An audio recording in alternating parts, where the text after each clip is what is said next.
Hello everyone, welcome to my channel. তো তোমরা caption দেখে অবশ্যই বুঝতে পেরেছো যে ব্লগটা কিসের। হ্যাঁ, মার বার্থডে ব্লগ। তো আমি চলে গিয়েছিলাম মার জন্য বার্থডে কেক আনতে।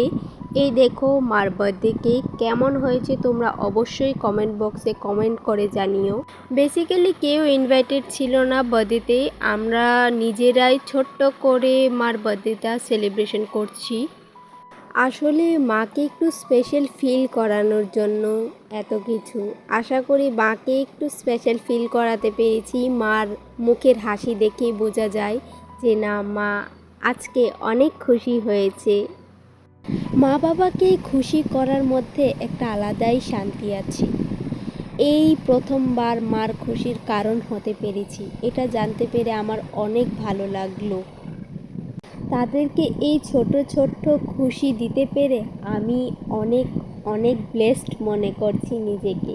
মা প্রথমে আমাকে কেক খাইয়ে দিচ্ছে, আমি বলছি যে না আগে বাবাকে খাওয়াও। মা বলছে না, তুই এত কিছু করেছিস, তুই প্রথম খা। এই কথাটা জানতে পেরে আমার অনেকটা ভালো লাগলো যে না, আজকে মার খুশির কারণ হতে পেরেছি। আর ভবিষ্যতেও চাই এই হাসির কারণটা যাতে আমিই হই। যদি ভিডিওটা ভালো লেগে থাকে অবশ্যই তোমরা লাইক কমেন্ট শেয়ার করো আর সাবস্ক্রাইব করতে ভুলবে না। দেখা হবে পরের ব্লগে। বাই।